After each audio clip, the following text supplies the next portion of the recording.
हाँ जी। बिस्मिल्लाहिर्रहमानिर्रहीम, अस्सलाम अस्सलाम वालेकुम। वालेकुम। बाखबर सवेरा में खुश आमदेद। Good morning to you all. मैं सदफ अब्दुल जब्बार, मेरे साथ है अशफाक के साथ जनाब।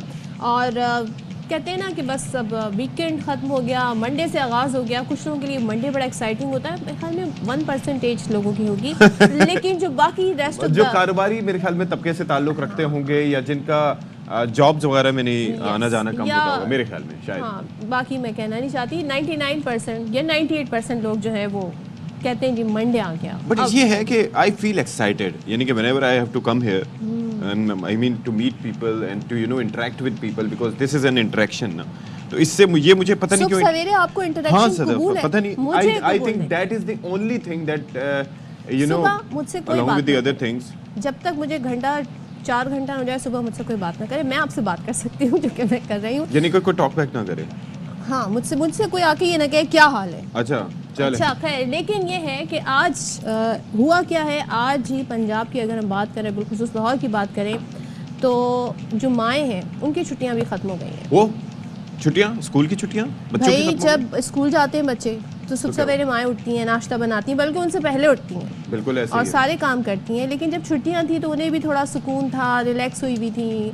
लेकिन अब क्या हुआ हुआ है, मेरे ख्याल में आज से पंजाब भर में बच्चे स्कूल जाएंगे। अब कराची और बाकी सिंध की हम बात करें, बाकी मुल्क की बात करें, तो पहले से ही लोग जो है बच्चे स्कूल जा रहे थे, लेकिन अब ठिठरती सर्दी में ये बच्चे जो हैं आज से अच्छा स्कूल जा रहे वैसे एक चीज़ है सदफ, मैं थोड़ा सा आई बैक टू डिफर।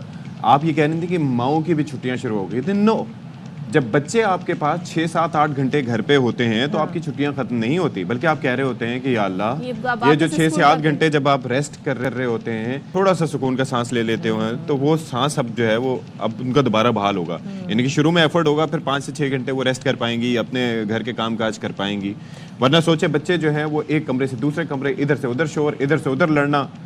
लेकिन और ये ऐसे में कहते हैं ना, जो वालिद हैं उनका रोल बड़ा इंपॉर्टेंट हो जाता है। कुछ वालिद ऐसे होते हैं, डैड पापा कुछ भी कह लें आप उन्हें, अब्बू, वो अक्सर क्या करते हैं जब बच्चे थोड़े बड़े हो जाते हैं तो वो उनको खुद भी अपनी चाय के साथ बच्चों की चाय बना के नाश्ता, वो अपनी बेगम को कहते हैं आप आराम करो। हाँ। इसी तरह अक्सर और बेशतर छुट्टियों में भी यही होता है, तो वो कहते हैं जी मैं खुद ही नाश्ता करके चला जाऊँगा। हाँ जी। तो भाई ऐसे भी मर्द होते हैं जो इतना ख्याल करते हैं। जाहिर है तो भाई ऐसा होता है कि नहीं होता है? भाई करना चाहिए मेरे ख्याल में, बिकॉज जहाँ पर आप चाहिए। किसी का, हाँ जी, अब आइडियल सिचुएशन तो हर जगह नहीं होती, लेकिन करना चाहिए। और खासतौर पर बच्चों को भी अब बाज़ औक़ात आप ऐसे एजुकेट कर सकते हैं कि जब वो एक सर्टेन एज में, यानी कि स्पेशली उनकी टीन एज स्टार्ट हो जाए या उससे पहले ज़रा, तो आप उनको भी थोड़ा सा सिखा सकते हैं कि घर के काम काज में वो आपका सपोर्ट सिस्टम बन सकते हैं। और ये छोटी छोटी चीज़ें, ज़ाहिर है कोई ऐसा तो नहीं होता कि लड़का कोई 18 को हुआ तो आपने उसको उसके बाद सिखाना है। ज़ाहिर है ये चीज़ें शुरू से ही माँ बाप को देखते हुए बच्चे सीखते हुए आगे आते हैं, और फिर जब अमली ज़िंदगी में जाते हैं तो फिर वो एक वो अपने वालिद कैसे करता किरदार अदा देखेंगे तो करता है। घर का जो लड़का है वो भी यही सीखेगा। अच्छा जी, एक आज बड़ा इंपॉर्टेंट जी फैसला आना है 11 बजे। 190 मिलियन पाउंड अलकादिर ट्रस्ट, आपको पता है कि पहले कहा गया कि 190 मिलियन पाउंड का केस है, फिर उसको अलकादिर ट्रस्ट से नथी कर दिया गया। फिर वो काफ़ी पिछली दफ़ा भी फैसला आना था, लेकिन उसके बाद उसको जनवरी तक ले आए हैं। अब आज जो है वो कहा जा रहा है, पता नहीं, मतलब होता है आज आना है, वैसे आज आना है, कहा जा रहा है 11 बजे के टाइम पे। तो जी कहा यह जा रहा है हुकूमत की जानिब से कि इंसाफ के तमाम तकाजे, वैसे हुकूमती मामला तो है नहीं, ये तो अदालती मामला है, लेकिन timing is very important. Timing plus मुज़ाकरात के दौरान अगर कोई फैसला आ रहा है तो फिर अंदाजा लगा सकते हैं इम्पैक्ट क्या मुज़ाकरात पे होता है, ये भी हम जानने की कोशिश करेंगे। चलें जी, वेदर की बात करते हैं। मैंने बड़ी देर से मैं वेदर ऐप खोलने की कोशिश कर रही थी, इंटरनेट का मेरा यहाँ पे मसला है। आपकी सबमरीन केबल मुतासिर है। हाँ, कशाफ पार्क आ गई होगी। चलें अच्छा। तो गिलगित बल्तिस्तान से हम आगाज करते हैं। खैबर पख्तूनख्वा, ये खूबसूरत हमारे मुल्क के इलाके हैं, यहाँ से आगाज़ करते हैं। बर्फ़बारी ही बर्फ़बारी आपको जगह जगह नज़र आ रही है, और हम आपको जो अक्सर बेशतर कहते हैं ना बर्फ़ की सफ़ेद चादर उड़ी, तो वाक़तन ऐसा ही मंजर होता है। तो स्तोर में पारा -11 तक गिर गया है, और स्कर्दू में -9। ये तो मनफी है ना, इसको समझें आप। और कालाम -7, हुंजा में -6 डिग्री तक। और बलूचिस्तान की भी हम बात कर लें तो बलूचिस्तान में शदीद सर्दी। ये बर्फबारी का मंजर देखें अशफाक, कितना खूबसूरत है। हम यहाँ से बैठ मैं तो देख देख के डिप्रेशन हो जाता है मुझे। डिप्रेशन में तो सोचते हो यहाँ जाके कैसा महसूस होगा। यहाँ जाके एक अलग ही दुनिया महसूस होती होगी ना। लेकिन मैं एक चीज़ कहता हूँ, पता नहीं सदफ, ये जो हॉरर मूवीज़ या कोई भी ऐसी मूवीज़ जो बर्फ़ से शुरू होती थी, मुझे एक्साइटिंग बड़ी लगती थी, लेकिन साथ ही साथ उनमें एक एक उदासी की सी कैफियत महसूस होती थी। आई डोंट नो व्हाई, लेकिन आपको- मुझे बर्फ पसंद है। आपको पता है कि बर्फबारी जहाँ हो रही होती है वहाँ बहुत ज़्यादा साइलेंस होता है। क्यों? क्योंकि ये जो बर्फ़ के गोले होते हैं इसमें एयर जो है वो ट्रैप हो साउंड जाती टैप है, करते हैं। वो साउंड को ट्रैप कर लेती है। तो इस वजह से वहाँ जब भी आप देखें एक अजीब सी खामोशी होती है। और मुझे मैं इसीलिए मैं ये कह रहा हूँ कि ये मंजर देख के भी आपको थोड़ा सा एक वो एक उदासी की सी कैफियत होती है। लेकिन अगर आपके उदास, प्यारे साथ हों और अगर आप वहाँ पर एंजॉय करने के लिए गए हों तो क्या ही मंजर है, और बर्फबारी हो रही हो। तो मेरे दोस्त मुझे बताते हैं कि भाई बर्फबारी के दौरान सर्दी की शिद्दत भी नहीं होती क्योंकि हवा नहीं चल रही होती।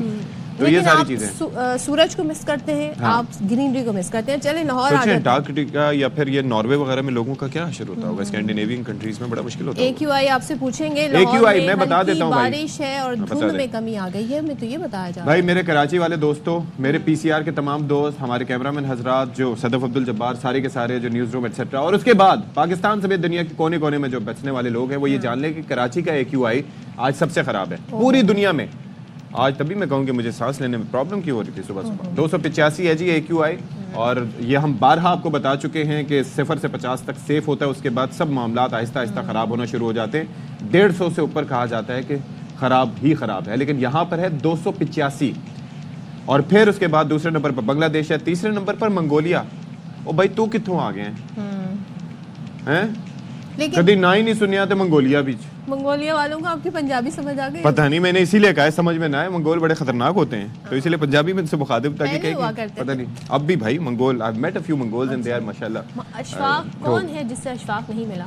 You know I worked in Bangkok, अगर वहाँ पर हमारे एक मंगोल दोस्त हुआ करते थे। खैर अच्छा, उसके चौथे पे हनोई कभी कभार नाम आता है, 5वें पे हमारा प्यारा लाहौर और उसका है जी 198। तो कराची और लाहौर टॉप 5 में इस वक्त मौजूद हैं।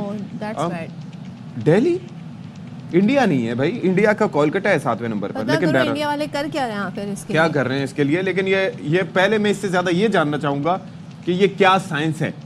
मुझे बता दें ये क्या साइंस है कि ये मंगोलिया ने ऐसा क्या किया कि ये तीसरे नंबर पे आ किसी दिन गया। हम एक्सपर्ट को लाइन अप उलान करेंगे और बातर। फिर हम आपका ये सवाल भरपूर तरीके से उनके सामने रखेंगे।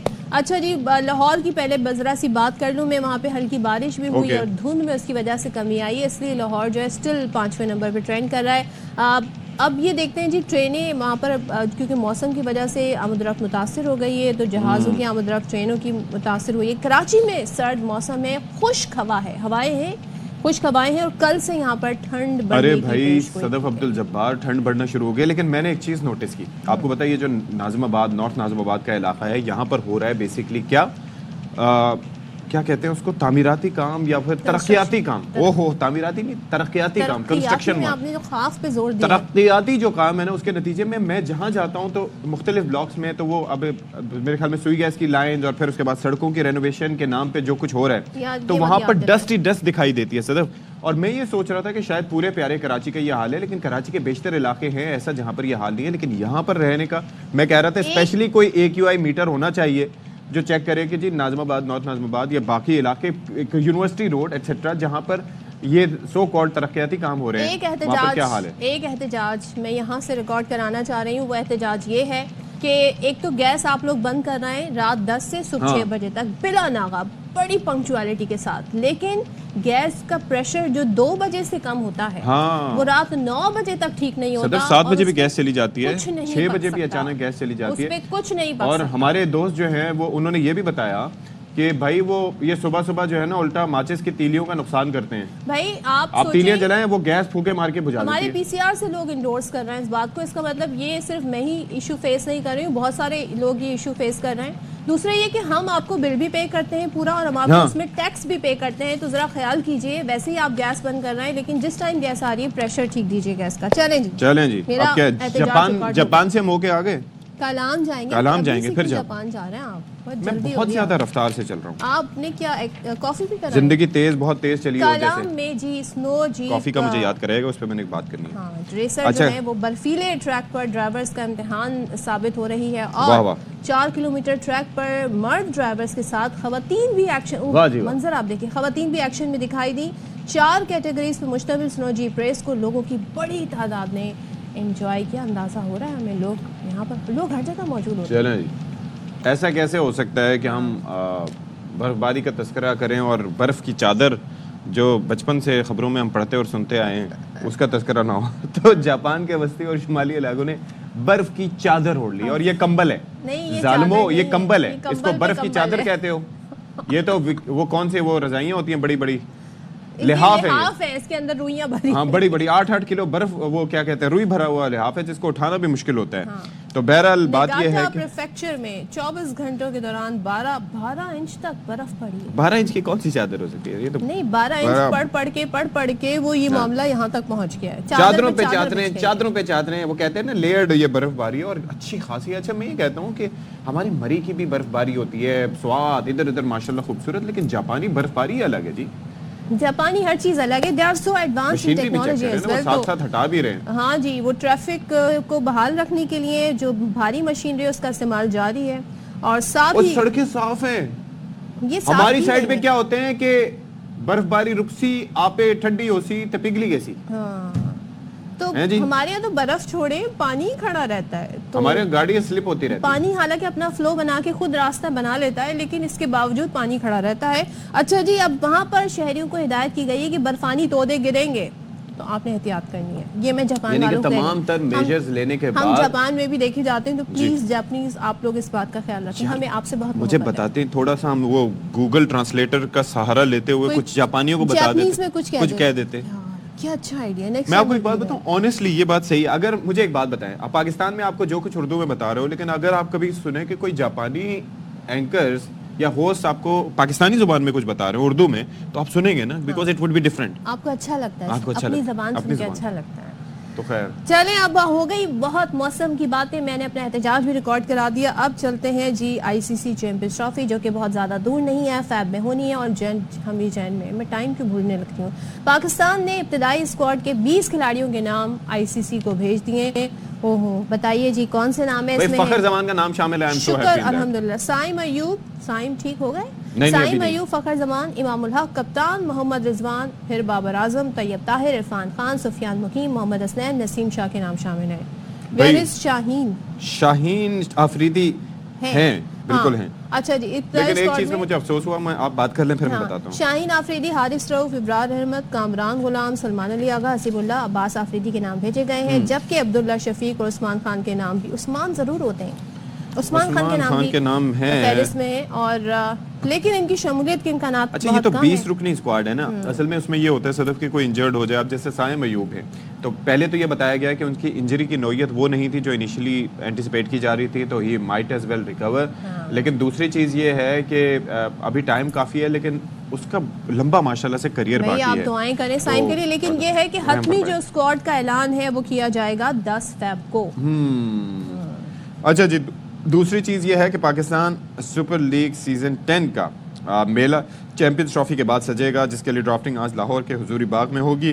कौन सी फ्रेंचाइज किस खिलाड़ी को मुंतखब करेगी, कौन सी टीम बेहतरीन कॉम्बिनेशन बनाएगी, आज इसका फैसला हो जाएगा। मेगा इवेंट की ड्राफ्टिंग तकरीब लाहौर में होगी, जो हुजूरी बाग में जिस तरह से हम बता चुके हैं नए स्टेडियम्स में खेला जाएगा। और फिर ये है कि कौन कौन से नाम हैं, सदफ आप बताएंगे मैं बताऊं? आप बताएं भाई। अच्छा जी, टॉप 40 क्रिकेटर्स हैं जी प्लेटिनम कैटेगरी में, और डायमंड में 87 और गोल्ड में 165 खिलाड़ी दस्तयाब हैं। अच्छा, प्लेटिनम में डेव वार्नर, आपको पता है left hander, Matthew Short, Chris Lynn, अच्छा Tim Southee, Daryl Mitchell, Alex Hales और कई बड़े नाम शामिल हैं। इसके अलावा Michael Bracewell, Kusal Mendis, Jason Roy, Nissanka Asalanka, Finn Allen, Chapman, Jason Holder, Adam Milne, Sean Abbott, Alex Carey, Usman Khawaja, Shakibul Hasan समेत कई नाम ड्राफ्टिंग के लिए तैयार हैं। इसके ऊपर ही मुझे अवार्ड मिल जाना चाहिए। वाह वाह वाह, जबरदस्त। अच्छा, कराची किंग्स को बता देते हैं। कराची किंग्स हमारे दिल के करीब, के पास तीनों प्लैटिनम कैटेगरी दस्तयाब है, और क्रिकेट की दुनिया के बड़े स्टार्स जो हैं इसमें शामिल हो सकते हैं। शुक्र है पेश नहीं थी लगी हुई। What do you mean by? यहाँ से ये देखें। अच्छा बहरहाल ये हमारा आपस के आपको नहीं बताएंगे। अच्छा जी, अब ये है कि कराची, मुल्तान और पेशावर ने 7-7, जबकि कोयटा, लाहौर और इस्लामाबाद ने 8-8 खिलाड़ियों को रिटेन किया है, यानी कि उन खिलाड़ियों को चेंज नहीं कर रहे, उनको दोबारा से लास्ट सीजन में जो थे इस सीजन में भी होंगे। कराची किंग्स ने हसन अली और जेम्स विंस को डायमंड, अच्छा इरफान खान नियाजी और शान मसूद को गोल्ड, अरफात मिनहाज, जाहिद महमूद और टिम साइफर्ट को सिल्वर कैटेगरी में बरकरार रखा है। अच्छा, कराची किंग्स और कोयटा ग्लैडिएटर्स ने प्लैटिनम में किसी खिलाड़ी को रिटेन नहीं किया। ओह, ये आप ये देखिएगा, प्लेटिनम में हमारी नज़रें होंगी काफ़ी उनके ऊपर, प्लेयर्स के ऊपर। सदफ आगे क्या है? लाहौर कलंदर्स ने शाहीन आफरीदी और फ़खर जमान, इस्लामाबाद यूनाइटेड ने शादाब खान, शादाब का नाम आ ही गया, और नसीम शाह। पेशावर ज़ल्मी ने वहाँ पर साइम परफॉर्म करते हैं अय्यूब, वो। बाबर आजम, मुल्तान सुल्तान्स ने मोहम्मद रिजवान और सामा मीर को प्लेटिनम कैटेगरी में बरकरार रखा है। तो चलें जी, ये तो अब देखेंगे क्या इसमें हमारे सामने पूरी शक्ल और आती है। चैंपियंस ट्रॉफी के लिए एक जो इंडिया के लिए धचका कि आज अगर हम बात करें कि भारतीय टीम जिस तरीके से इंडिया में गई, ऑस्ट्रेलिया में गई, और वहाँ पर जो उनकी परफॉर्मेंस रही, तो द ओनली वन पर्सन जो कि who stood out, that was Jasprit Bumrah. उन्होंने एट टाइम्स साइड को अपनी कैप्टन भी किया, लेकिन उसके बावजूद मुसलसल बॉलिंग करा करा के उनकी इंजरी भी हुई और आखिर में वो ग्राउंड से भी चले गए थे, फिर उन्हें जाते हुए देखा भी गया था और एंड में वो बॉलिंग भी नहीं करा पाए थे। लेकिन अब पता चला है कि कमर में सूजन है, तो क्या सिलसिला अच्छा, है? ये वैसे टेस्ट के लिए एक है इस वक्त, टेस्ट को एक रीवैम्प करने भी टेस्ट मैचेस की बात हो रही है। खैर वो तो एक अलग इशू है, लेकिन हम चले इस पे बात कर लेते हैं। तमाम खबरों पे हमारे साथ मौजूद है anchor person Najibul Hasnain. Good morning Najib. Najib good good morning, कैसे हैं आप दोनों? ठीक है, अल्हम्दुलिल्लाह। सोचिए मंडे को हम इतने एनर्जेटिक आपके सामने बैठे हैं, कैसा लग रहा है आपको? हमने सोचा नजीब को भी जगा दें मंडे वाले नहीं, जिस दिन आप लोग मुझे शो में ले रहे होते हैं, मैं पहले जिम जाता हूँ, फ्रेश होता हूँ ताकि उस पोजीशन में होके बात कर सकूं। Very nice, very nice. किसी दिन हम ये सौती राब्ते खत्म करके बराह रास्त जो क्या कहते हैं, हाँ, वीडियो लिंक के जरिए आपसे बात करेंगे। तो अच्छा जी, बताइए, जो इब्तदाई जो स्क्वाड है चैंपियंस ट्रॉफी के लिए, उसका ऐलान हो गया है। साइम का नाम तो है, लेकिन कुछ खबरें हैं कि साइम की शमूलियत के कितने % इम्कान है? देखिए, अभी तो let's wait and watch, because 6 weeks का रेस्ट तो उन्हें पहले ही कह दिया गया है ना। उसके बाद देखा जाएगा आगे क्या होता है। और मेरे हिसाब से देखिए, क्या इस बात की क्या गारंटी कि आप साइम को खिलाएंगे तो आप चैंपियंस ट्रॉफी जीत जाएंगे? आपको रिस्क नहीं लेना चाहिए। पहले हम ऐसा बहुत बार कर चुके हैं कि हाफ फिट प्लेयर्स को खिलाया तो इनकी इंजरी और बढ़ गई है। उम्मीद ये है, दुआ ये है कि साइम रिकवर हो जाए, और जब वो 100% रिकवर हो, क्योंकि he is got a bright future. हमने एक इवेंट के लिए नहीं खिलाना। लेकिन मैं एक चीज कह रहा था नजीब, कि जिस जगह वो गए हैं तो वहां पर वो छोड़ते भी नहीं है, ऐसे हाफ कुक नहीं छोड़ते वो। इसीलिए पहले ये कहा जा रहा था कि कहीं पीसीबी के डॉक्टर्स के नो ऑफेंस, लेकिन कहा यह जा रहा था कि उनके हत्थे नहीं चढ़े, तो वहां जा रहे हैं तो वो ऐसे आराम से जाने भी नहीं देते। Is that true? हाँ, बिल्कुल सही है। जाहिर है, बेस्ट चेयरमैन साहब ने खुद कहा है कि हम अपनी सारी रिसोर्सेज इस्तेमाल करेंगे साइम की बेहतरीन ट्रीटमेंट के लिए, उनकी रिकवरी के लिए, उनकी रिहेबिलिटेशन के लिए। और इसमें कोई ऐसी बात नहीं है, जाहिर है पहले केसेस खराब किए हैं, तो इस वजह से ये एहसान का क्या चक्कर है अभी? एहसानुल्लाह के हम देखते हैं कि वैसे स्टेटमेंट्स आ रहे हैं, अभी is not part of the squad, लेकिन आपको पता होगा कि उनके साथ मसला क्या। वो कह रहे हैं जी मैं अभी भी 160 बॉल 150 तो क्या कर दूंगा। वो बयान तो ऐसे देते रहते हैं, लेकिन अभी तरीन साहब का एक स्टेटमेंट आया था उनसे मुतालिक। क्या आपको क्या नॉलेज है इस बारे में? नहीं, ये बातें करने से थोड़ी हो जाता है। अभी जाहिर सी बात है, उनका केस बहुत मिसहैंडल हुआ है, उनका ट्रीटमेंट सही नहीं हुआ है, उनकी रिहेबिलिटेशन रिकवरी किस पोजीशन की है वो तो जब बॉल कराएंगे तब पता चलेगा ना। तो अभी तो बस यही है कि वो खुद ये बातें कर रहे हैं, लेकिन अगेन कुछ उनकी गलती है, कुछ उनका केस हैंडल सही से नहीं हुआ, तो वो इस पोजीशन में आए। अच्छा, और इमामुल हक को भी शामिल किया गया है, लेकिन क्या उनकी एंट्री उसी सूरत में होगी जब साइम नहीं खेलेंगे? और मेरे हिसाब से तो मैं तो बार बार ये बात कह चुका हूँ कि फखर जमान और इमामुल हक तो वनडे से कभी भी बाहर होते ही नहीं। मतलब फखर जमान तो वनडे और T20 दोनों से, और इमाम वनडे और टेस्ट इन दो फॉर्मेट से बाहर नहीं होते। उनकी परफॉर्मेंसेस तो देखें, 48 की एवरेज है वनडे में, सही है। तो उसके बाद अब ये साइम तो एक डिफरेंट ही कैटेगरी हो गई ना। वो तो आपका गेम चेंजर है, मॉडर्न डे क्रिकेट की हम बात करते हैं ना, वो उस तरह का प्लेयर है। बस इन तीनों, मैं कहता हूँ अगर साइम फिट भी है ना, तो आपके पास 3 ओपनर्स के तो ऑप्शन वैसे ही, आपको एक एक्स्ट्रा ओपनर तो रखना ही चाहिए स्क्वाड में। तो इन तीनों को होना चाहिए मेरे साथ। एंड थैंक गॉड के हमने फखर को शामिल कर लिया, वरना तो पिछले सीरीज में ये बस ऐसे ही नाम भेजें प्रेशर की वजह से, या फिर आगे शमूलियत भी होगी, या बोर्ड का गुस्सा ठंडा हो गया है फखर के हवाले से? हाँ, जी, बस उनको एक वो देना था डोज कि आप इन चीजों पे बात ना करें, पॉलिसी के खिलाफ बात ना करें। वो चीजें उन्होंने मेरा ख्याल कर दी हैं, which I think was a little too harsh with फखर। लेकिन at the end of the day अब उनकी वापसी होनी चाहिए और होगी इंशाल्लाह। वो तो पाकिस्तान के लिए पहले भी इतना सर्व कर चुके हैं, आगे भी उन्होंने बहुत कुछ करना भाई है। एक चीज़ मुझे बता दीजिएगा कि हमने टेस्ट मैचेस में जाहिर है कि व्हेन वी नीडेड और प्राइम बॉलर और प्राइमरी बॉलर जिसके बारे में कहा जा रहा था कि उसका होना ज़रूरी है, शाहीन शाह अफरीदी, तो हमें बताया गया कि रेस्ट दिया गया है, लेकिन वो बीपीएल में पूरे के पूरे माशाल्लाह अपनी एनर्जी से ऐसी ऐसी यॉर्करें उन्होंने मारी और ऐसा ऐसा पेस निकाल रहे थे जो कि नॉर्मल सिचुएशन में नज़र नहीं आता। अब यार मुझे ये तो देखिए अशफाक, ये तो हमारी क्रिकेट के लतीफे हैं ना कि अभी क्या है आपने मजाक? सुना होगा जो टेस्ट टीम का स्क्वाड अनाउंस हुआ है वेस्ट इंडीज के खिलाफ, उसमें भी नहीं उस है। पे नीचे लिखा हुआ है वर्कलोड मैनेजमेंट हाँ मीर हमजा की, एक टेस्ट मैच के बाद वर्कलोड मैनेजमेंट। मतलब 3.25 साल के बाद अब्बास का कमबैक हो रहा है, वर्कलोड मैनेजमेंट। ये मतलब मुझे नहीं समझ में आया। तो इसी तरह से ये वाला सिनेरियो भी है कि उनको रेस्ट दिया गया है, लेकिन वो बीपीएल खेल रहे हैं। मेरे हिसाब से इस वक्त मेरा अपना जाती ओपिनियन है, शाहीन शाह अफरीदी लिमिटेड ओवर्स के क्रिकेट पर फोकस कर रहे हैं टिल चैंपियंस ट्रॉफी।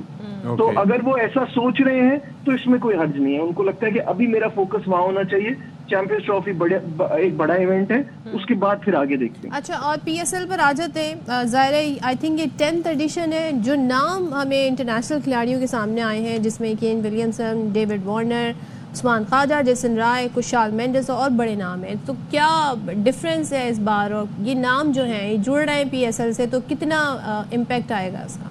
देखिए पहले 40 के नाम आ रहे थे, अब 44 के नाम आ रहे हैं। केन विलियमसन भी इसमें शामिल हैं और मतलब बड़े बड़े नाम हैं। ऑब्वियसली रिजा हेंड्रिक्स हैं, रेसी वैंडर डुसेन है, माइकल ब्रेसवेल है, टिम साउथी है, मार्क चैपमैन है, जिमी नीशन है, डैरल मिचेल है, फिल एलन्स है, बहुत टॉम कॉलर, कैडमोर वगैरह तो पहले भी कर चुके हैं, एलेक्स हेल, जेसन रॉय पहले भी रह चुके हैं, उस्मान ख्वाजा का भी इस बार नाम आ रहा है। तो मतलब एक्साइटमेंट तो है बहुत सारी और बड़े बड़े नाम है, तो मजा तो आएगा। लेकिन पहला पिक जो है ना वो लाहौर कलंदर का है, तो अच्छा, वो मुझे अब आपने खुद ही शुरू में बता दिया कि कराची किंग के पास ना प्लैटिनम के तीनों ऑप्शंस हैं, क्योंकि उन्होंने पिछली बार हसन अली को प्लैटिनम में लिया था, वो एक स्टेप नीचे आए हैं और उनको अब डायमंड में पिक किया तो गया मुझे है, बताएं क्या हमारे मतलब पास रिटेन किया गया। वैसे क्या चांसेस हैं, कौन कौन से प्लेयर्स आ सकते हैं हमारे पास गिवन द चांस? ये your guess would be as good as mine, because मुझे ऐसा लगता है कि पहला पिक तो शायद जो भी जाएगा वो डेविड वार्नर के लिए जाएगा। मैं होता तो मैं अपने हिसाब से बात कर रहा हूँ। Okay. लेकिन ऑप्शंस बहुत सारे हैं। आई थिंक कि कराची का कोर इस वक्त जो है ना वो ठीक ठाक है, तो उसको अगर आपने अपनी जो पिक के आपकी ऑप्शंस हैं उस हिसाब से आप उसको बहुत बेहतर बना सकते हैं। चलें, let's hope for the best, let's hope for the best और देखें क्या होता है। Thank you so much Najeeb, और आप कंटिन्यू Thank you. कीजिए अपनी मॉर्निंग रूटीन। नजीब ने हमारे लिए टाइम निकाला, थैंक यू सो मच। अब हम क्या कर रहे हैं? वक्फा जी। ब्रेक के बाद आते हैं।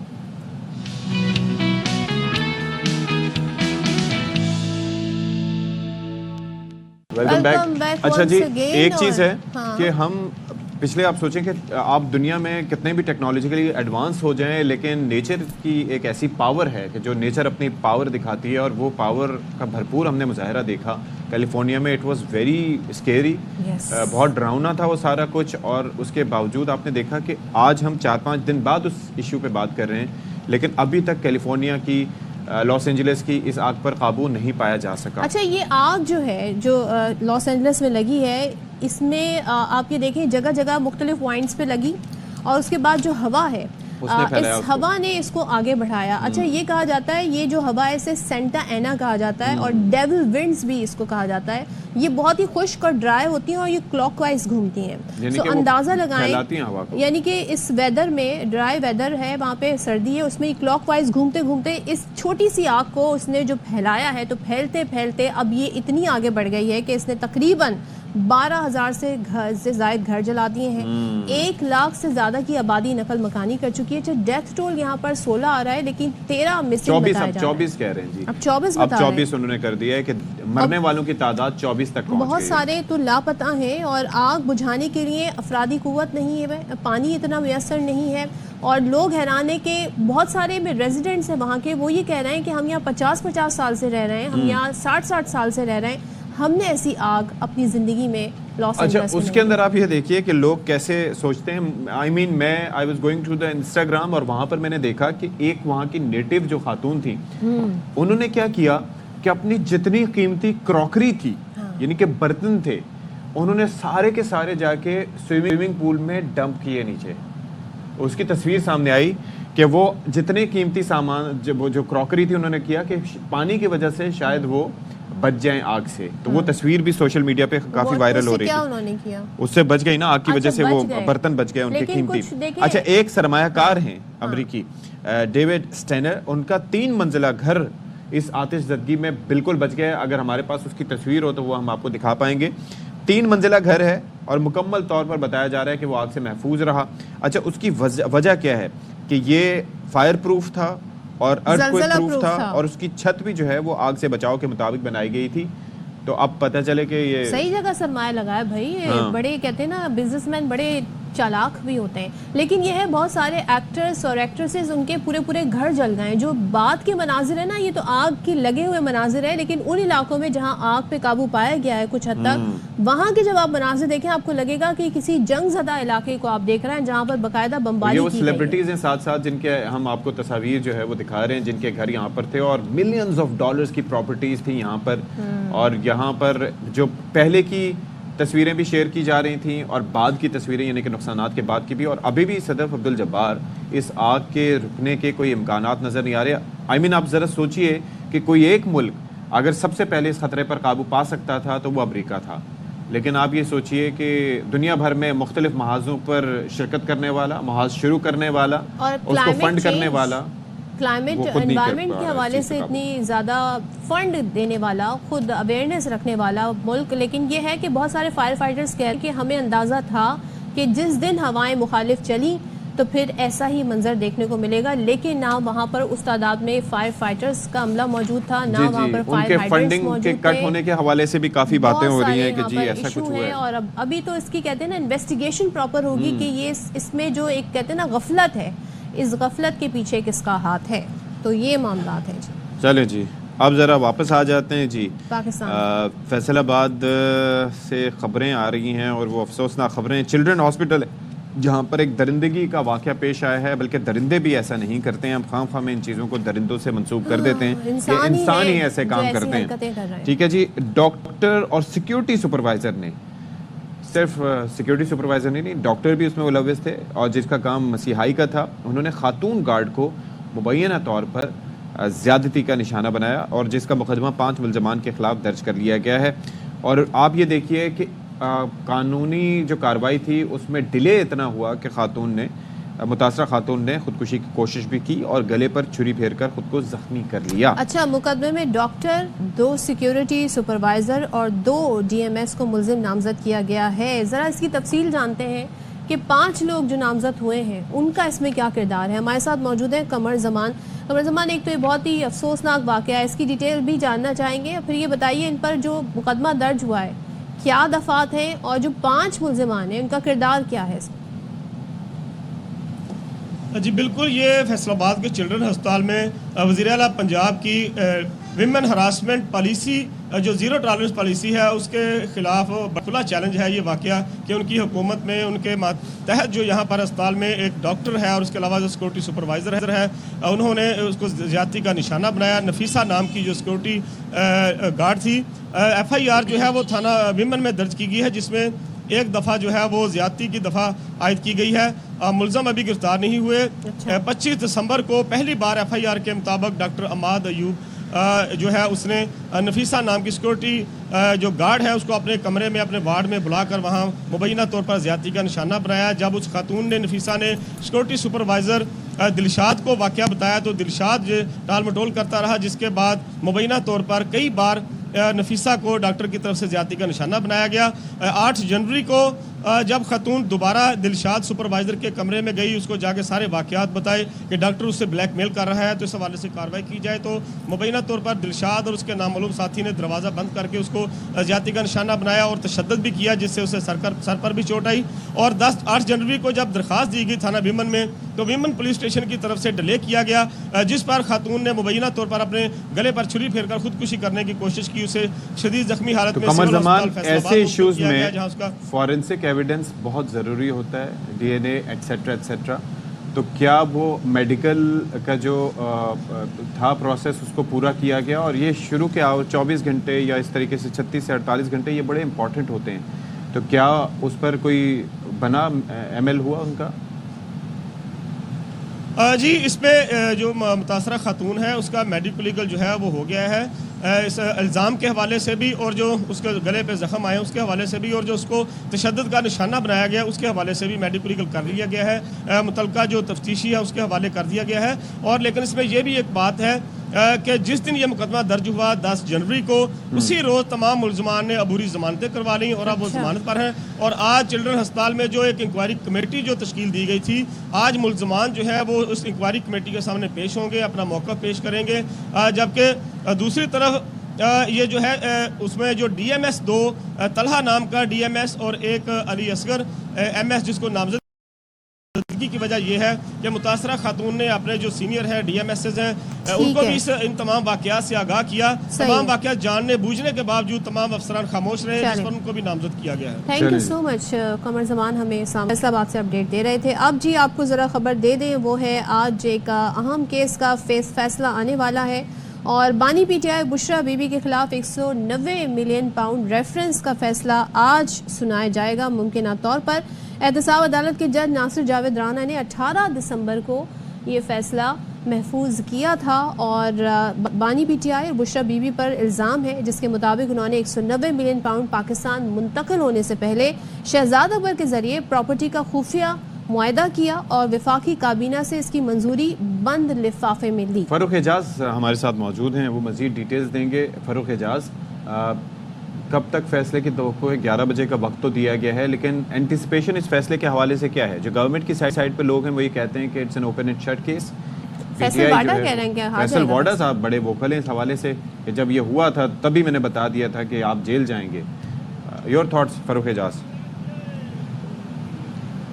जी बिल्कुल, आज फैसला होने जा रहा है 190 मिलियन पाउंड रेफरेंस के हवाले से और 2 दफ़ा मुलतवी हुआ ये फ़ैसला। 18 दिसंबर को जैसा आपने कहा कि ये फ़ैसला महफूज किया गया था और 23 दिसंबर की तारीख दी गई थी ये फ़ैसला सुनाने के हवाले से, और उसके बाद 2 मरतबा ये मुलतवी हुआ। पहले 6 जनवरी को ये कहा गया अदालत की जानिब से कि ये फ़ैसला सुनाया जाएगा और उसके बाद 13 जनवरी की तारीख मुकर्रर की गई और आज 13 जनवरी है। और अदालती अमले की जानिब से गुज़श्ता रात जो बानी PTI और बुशरा बीबी के वकला हैं उन्हें इस हवाले से आगाह कर दिया गया था कि अडयाला जेल में ये समाअत होगी और वहाँ पर ये फ़ैसला सुनाया जाएगा।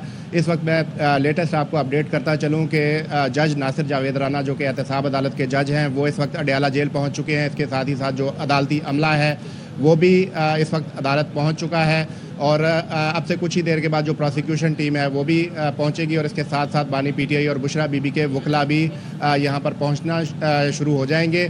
11 बजे का ये बताया गया था कि 11 बजे के करीब ये फैसला अनाउंस किया जाएगा। ओवरऑल अगर देखा जाए तो 1 साल ये रेफरेंस चला है। 1 दिसंबर 2023 को 190 मिलियन पाउंड रेफरेंस नैब की जानिब से फाइल किया गया।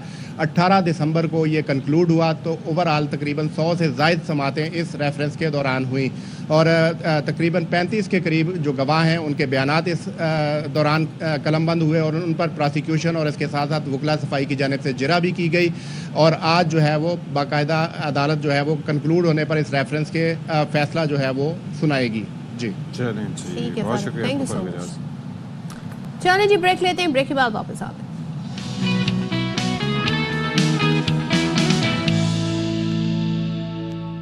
Welcome back once again. और सर्दियों में एक बड़ा इशू है और वो ये है, जैसे कि हमने आपको बताया, घरों में गैस नहीं आ रही होती, बहुत सारे दीगर मसाइल भी होते हैं। सो गैस सिलेंडर लोग इस्तेमाल करते हैं, समटाइम्स उसकी क्वालिटी अच्छी नहीं होती, नाकिस होता है, एहतियात नहीं करते तो गैस सिलेंडर फटने के वाक़यात बहुत ज़्यादा रिपोर्ट होते हैं। आपकी LPG होती है वो भी होता है, सिलेंडर नाकिस, सही चादर नहीं होती, बल्कि पेशावर समेत बाज़ इलाकों में तो हम अक्सर रिपोर्ट भी करते हैं कि वो थैलियों में गैस भर भर के भी इस्तेमाल कर रहे होते हैं। तो वो भी एक अलग चक्कर है। तो क्या चक्कर है इसमें बताया जा रहा है, एलपीजी डिस्ट्रीब्यूटर्स एसोसिएशन के मुताबिक मिलावट शुदा एलपीजी फरोख्त हो रही है और इसमें कार्बन डाइऑक्साइड ये मिलावट माफिया की जानिब से मिलाया जा रहा है। और फिर ये है कि कार्बन डाइऑक्साइड शामिल करके सिलेंडर का प्रेशर जो है, एक तो सोचिए कि चादर भी नाकिस हो, ऊपर से उसका प्रेशर जो है वो 900 से 1200, यानी कि होना चाहिए प्रेशर 540 तक, हाँ। लेकिन 900 से 1200, ये बड़ी टेक्निकल तो डिटेल्स है। ये जो है इसी वजह से सिलेंडर फट रहे हैं और एसोसिएशन ये कहती है जनाब 300 रुपए किलो फरोख्त होने वाली एलपीजी में 15 रुपए किलो वाली कार्बन डाइऑक्साइड मिलाकर फरोख्त की जा रही है। किलो के हिसाब से कार्बन डाइऑक्साइड जो है वो इसमें ज़ाहिर है फरोख्त हो उसको रही है। तोलने का पैमाना यही चलें उन्होंने जी, रखा है। अब बात कर लेते हैं अंजुम वहाब से। अंजुम वहाब बताइएगा, ओगरा के मिलावट शुदा जो एलपीजी का मामला है उनके खिलाफ ऑपरेशन करने का जो बार बार इंदिया दिया जाता है, उसकी कोई डिटेल सामने आई है, कुछ एक्शन हो रहा है?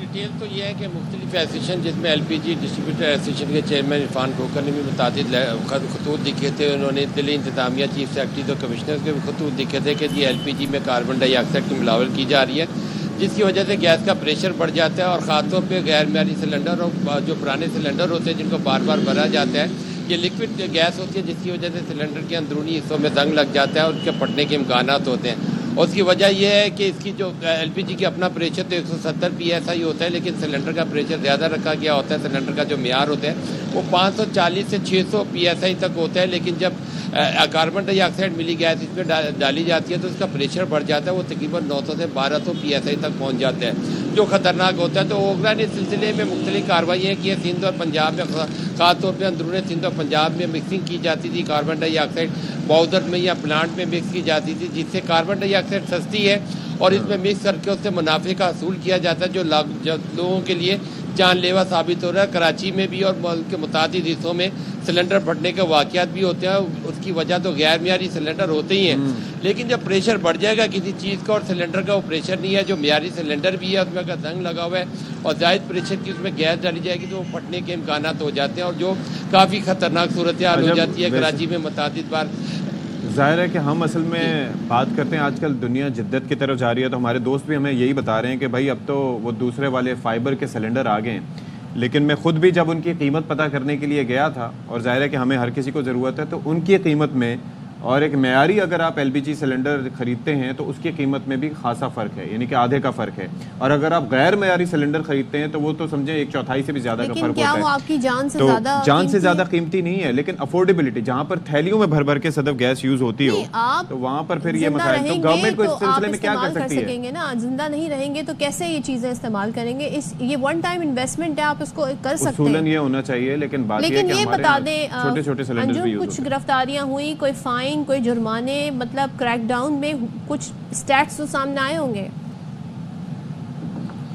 केसेस तो मुख्तलिफ, जब कोई सिलेंडर फटने का वाक़यात होता है उसके बाद इंतजामिया को होश आता है, जिसमें चीफ सेक्रेटरी से लेकर और असिस्टेंट कमिश्नर तक तमाम साहिबान जाग जाते हैं। लेकिन उसके अलावा अगर देखा जाए, मेरे रकम में आप देख रहे होंगे तो कोई मेयार नहीं है।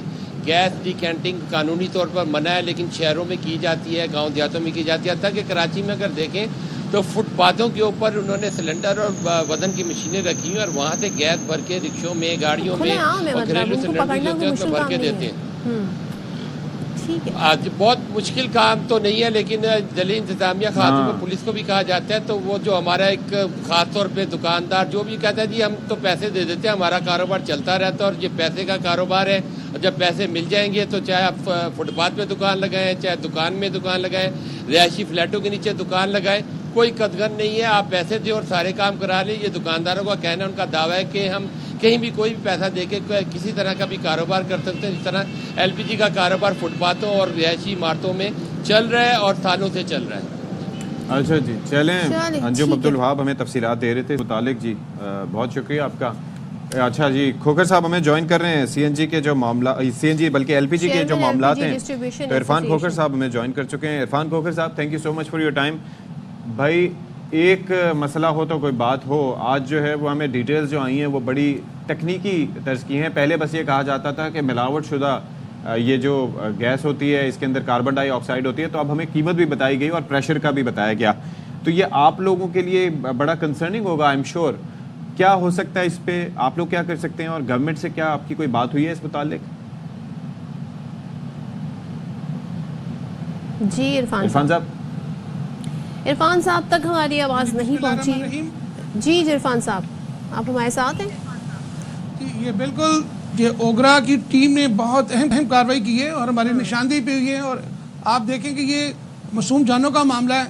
मैं ओगरा चेयरमैन का भी बेहद मशकूर हूँ और इसके पे जो लेजिस्लेशन आ रही है, कानून साजी ने आज से 9 हो रही है और अब इंशाल्लाह ताला ये मौत के सौदागर जो हैं ये कानून की से नहीं बच सकेंगे। ये बहुत ही घिनौना खेल खेल रहे हैं। आप देखें घरों में जो गैस जा चुकी है, जो सिलेंडर जा चुके हैं, ये बिल्कुल कार्बन डाइऑक्साइड जो है वो सिलेंडर हो बोजर हो उसकी बर्बादी का बायस बन रही है। और अल्लाह न करे सिलेंडर ब्लास्ट होता है तो कितना नुकसान होता है। खुदा ना खास्ता अगर कोई ऐसा वाकया बोजर का हो गया, खुदा ना खास्ता आप अल्लाह न करे बहुत बड़े सामने से हम अल्लाह बचाए हमें। लेकिन मैं अप्रिशिएट करूँगा चेयरमैन ओगरा की टीम को, ओगरा चेयरमैन को, उन्होंने बर वक्त तेरी निशानदेही पे कार्रवाई की और बहुत बड़ी मकदार में ये चीज़ें।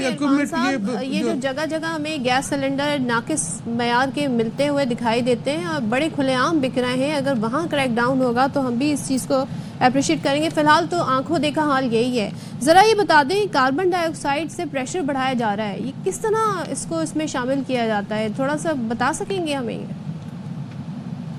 ये सब स्टैंडर्ड गैस का प्रेशर बढ़ाने के लिए जब इसमें ये CO2 मिक्स की जाती है, इतनी खतरनाक है, इसका प्रेशर 900 से लेकर 1200 PSI क्रॉस कर जाता है। हमारा जो गैस का प्रेशर है LPG का वो 90 से मैक्सिमम 150 PSI 60-70 तक चला जाता है, लेकिन इसका प्रेशर 900 से लेकर जब 1200 PSI क्रॉस करता है और वो ये तबाही का बायस बन, जिस तरह हैदराबाद में हुआ, ये बहुत सी वाक़यात हुए। और हमारा ये मेरी सिलेंडर तो बर्दाश्त ही नहीं करता, गैर मेरे सिलेंडर तो बिल्कुल भी बर्दाश्त नहीं कर सकता ना। समझाइए ये इरफान साहब, प्रेशर बना रहे हैं क्यों? इस प्रेशर की वजह क्या है? कीमत जो है ना कम है ना उसकी कार्बन डाइऑक्साइड की। देखिए इसकी कीमत ये है 15 से 25 रुपए किलो सिर्फ है अच्छा CO2 की। और LPG कीमत आपके सामने है पूरे मार्केट में। पाकिस्तान में किसी जगह पर सरकारी कीमत पे गैस दस्तियाब ही नहीं है, अदारे सो रहे हैं। बात ये कि लूट मार भी हो रही है और ये मासूम जानों का खेल भी खेला। देखें आप, इसके बाद LPG बॉजर जो मैंने पकड़े और वो कारखाने खुल गए। मैं एक लाइसेंस पे जो ओगरा का एक लाइसेंस है उसके ऊपर गैर कानूनी तरीके से कई जगह पे बॉजर भी बन रहे हैं और सिलेंडर भी बन रहे हैं। यानी ओगरा की स्टैंप लगा के ये घिनौना खेला जा रहा है। मैं ये जानना चाहूंगा, एक आम सपोर्ट इसके खिलाफ कार्रवाई की जाए। एक आम सारिफ अगर हो, वो अगर जाए और किसी जगह पर सिलेंडर आपको पता है गैस भरवाने के लिए, तो वो उसके अंदर कैसे, उसको क्या आइडिया हो सकता है कि यहाँ पर जो गैस है गैर मयारी? और दूसरा मुझे कंबशन के हिसाब से बताइएगा कि कार्बन डाइऑक्साइड का तो नॉर्मली हमने सुना है कि वो कंबस्टेबल नहीं होती, लेकिन ये इसके साथ LPG के साथ कैसे ये मिलके आग जलाने में काम आती है, कैसे मुआविन होती है? अशफाक साहब, पहली बात जिसमें CO2 होगी उसमें आग लगने में बड़ी मुश्किल होगी। एक बात। दूसरी बात ये है कि ये सिर्फ उसके प्रेशर बढ़ाने के लिए, क्योंकि जो LPG है उसकी कीमत बहुत ज़्यादा है, कार्बन डाइऑक्साइड की कीमत बहुत कम है और वो पैसा बनाने के लिए इस्तेमाल की। लेकिन जो सब स्टैंडर्ड गैस मुल्क में आ रही है उसका प्रेशर बढ़ा के लोगों का प्रेशर बहुत अच्छा है लोगों को बेवकूफ़ बनाने के लिए। यानी दोनों तीनों चारों एंड सब देखें तो आज आके गरीब आदमी की ये जेब पे डाका भी है, उसकी मासूम जान से भी खेला जा रहा है। हुकूमत होश के नाखन नहीं ले रही, लेकिन चेयरमैन ओगरा ने इतना बड़ा स्टेप लिया है। मेरी रिक्वेस्ट है हुकूमत वक्त से चेयरमैन ओगरा का साथ दें। हम APPCIC वाले आतिफ इकराम साहब ने बड़ी मेहरबानी की है और पूरे यूनाइटेड बिजनेस ग्रुप में तनवीर साहब हैं अपना। वन लास्ट थिंग बता दें, जो खरीद रहे हैं वो क्या देखें, प्रेशर कितना होना चाहिए, मयार क्या होना चाहिए? सदफ अफसोस की बात है कि पब्लिक अवेयरनेस अब नहीं है। अब बात यह है कि हमें बेयारों मददगार, ये देखें हुकूमत वक्त की एक पब्लिक अवेयरनेस हमारे साथ मिलकर करें ताकि लोगों को बताया जा सके। हम हो सकता है लोगों तक हमारी बात पहुंचे, हम सब लोग एक मासूम जान बचाने में कामयाब है। इरफान साहब, ये जो आपने बताया था 90 से 150 PSI तक होना चाहिए, लेकिन क्या वहां पर जांचने का कोई मैकेनिज्म होता है? That's what we are trying to ask कि हमें कैसे पता चलेगा कि अगर यहाँ पर 800 प्रेशर है, 700 प्रेशर है तो ये गलत है, 150 तक होना चाहिए, 90 से 150 तक होना चाहिए, जैसे आपने बताया? कोई मैकेनिज्म इसका हो सकता है? अशफाक भाई, बिल्कुल नहीं है सदब, मैं गलत बात नहीं करता। मैकेनिज्म अभी तक कोई आ नहीं सका ताकि हाँ, सिर्फ ये है कि जो मजाज डिस्ट्रीब्यूटर्स हैं, जो कंपनी से प्रॉपर एलपीजी लाते हैं वही सेल होती है। ये जो जितनी एलपीजी के ऊपर लाकानूनियत हो रही है पाकिस्तान में शायद किसी अदारे में नहीं है जी। चलें फिर अब थैंक क्या यू कर सो सकते मच हैं। इरफान खोकर साहब, आपने तो बड़ी कोई लूमी पिक्चर हमारे सामने रख दी है कि लोगों को ये भी आइडिया नहीं हो सकता कितना प्रेशर रखें। अच्छा, मैं खुद भी जाता हूँ सदफ अगर भरवाने के लिए ना, तो वहाँ पर आइडिया नहीं होता, बहुत ही देसी तरीके से गैस भरी जा रही होती है। और यकीन कीजिए कि वो बता रहे होते हैं कि प्रेशर जो है इसका बड़ा अच्छा है, और दो सिलेंडर, बड़ा सिलेंडर एक यूज करके फिर उसे छोटे सिलेंडर में और पता नहीं क्या कुछ करके मैकेनिज्म से वो भरी जा रही होती है। सादा लोगों के एक साथ बड़ा मसला जिसकी जानिब किस हमने तरह से इशारा खेला किया जा कि रहा है। अब फाइबर के सिलेंडर आ रहे हैं, उस जानिब जाना चाहिए। और दूसरा ये गैर मियारी गैस, ये तो तबाही है, थोड़े से पैसे आपके ज़्यादा उठेंगे, लेकिन ये आपकी ज़िंदगी के लिए बहुत इंपॉर्टेंट है। मयारी चीज़ खरीदें, ऑथेंटिक चीज़ खरीदें, और इस तरीके जो प्रेशर बना के कोशिश करें, उन्हें आइडेंटिफाई करें। और आई होप के ओगरा वाले कोई ऐसा नंबर दे दें कि इन ऐसे लोगों की निशानदही पब्लिक भी कर सके उन नंबर्स पर कॉल। और दूसरा ये है कि जैसे जो डिस्ट्रीब्यूटर्स हैं वो यहाँ पर मिसाल के तौर पर कराची समेत तमाम शहरों का जो नेटवर्क है उस हवाले से सोशल मीडिया पर ये वैसे लोगों को बताएं, क्योंकि यहाँ पर बेशतर लोगों को नहीं पता होता कि कहाँ पर से आप ले सकते हैं जहाँ पर से आपको सही और मुस्तनद गैस मिल बिल्कुल, सकती है। लोग एक दूसरे से सुन के जी बात आके बढ़ा देते हैं। चलें जी, यहाँ पर ब्रेक लेते हैं और ब्रेक के बाद आपके साथ।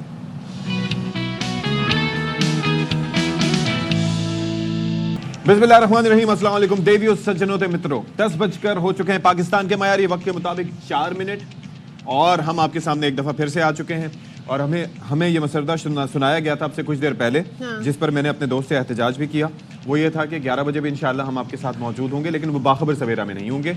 उससे हटके पीछे तस्वीर हम चेंज करा देंगे और फिर आपके साथ वो जो 190 मिलियन पाउंड का जो फैसला होगा उसके ऊपर हम बात करेंगे। अशफाक, एहतजाज क्यों सुना? तो मैंने भी एहतजाज मैंने कहा क्यों बताया, वो आपको मतलब ब्रेक में बता देते, पहले क्यों बताया? किताब दे रहे हैं वो आपको। नहीं, 2025 की रेजोल्यूशन है कि work smart not hard, work smart, यही और ये सबके लिए मेरी और तजवीज़ है। पता है आपको, दुनिया बदल रही है। अब दुनिया में 9 to 5 जो जॉब है उसका कॉन्सेप्ट भी खत्म हो रहा है। हाँ और जी। जापान ने इस साल अप्रैल से एक नया सिस्टम लेकर आ रहे हैं जिसमें हफ्ते में 4 दिन काम करेंगे, वाह वाह। 3 दिन वीकेंड होगा। इससे क्या होगा, पेट्रोल भी बचेगा, हाँ। बिजली भी बचेगी, जी जी। और ज्यादा लोग जो है वो मुलाजमत पर चलो आ चलो सकेंगे। जापान चलो जापान चलो। और दूसरी चीज ये कि अच्छा, वो कॉफी के हवाले से बात कर रही थी ना सदफ, के कॉफी पी के दिमाग तेज होता है। तो एक तहकीक सामने आई जो मैं पढ़ रहा था, उसके अंदर ये लिखा गया है कि तहकीक पहले ये की गई थी कि कॉफी के ओवरऑल हमारे जहन पे, हमारी सेहत पर क्या असरात होते हैं, लेकिन अब उसको वक्त के हिसाब से जांचा गया और 10 साल तक, यानी कि 1 दहाई तक उस तहकीक में 40,000 लोगों को शामिल किया गया। तो पता चला कि उसके अंदर एक बड़ी परसेंटेज थी जिन्होंने सुबह के औकात में जो कॉफी कंज्यूम की थी, तो उससे उनकी दिल की सेहत पर मुस्बत असरात मुरतब हुए। लेकिन वो ब्लैक कॉफी जी। विदाउट शुगर है। जी जी, तो वो ये कॉफी नहीं है। वही ना, मतलब ये आप देखें ना, तो दिल की बीमारी का खतरा उससे कम हो सकता है। ये परसेंटेज काफ़ी है और ये नई तहकीक है और ये यूरोपियन हार्ट जर्नल में शाया हुई है। और फिर ये है कि उन लोगों से दिल के अमराज के बायस मौत का इम्कान कम होता है जो कॉफ़ी नहीं पीते या दिन में किसी भी औकात, क्योंकि मेलाटोनिन जो होता है, अगर शाम के औकात में या रात के औकात में आप कॉफ़ी पिए तो वो ऐसा एक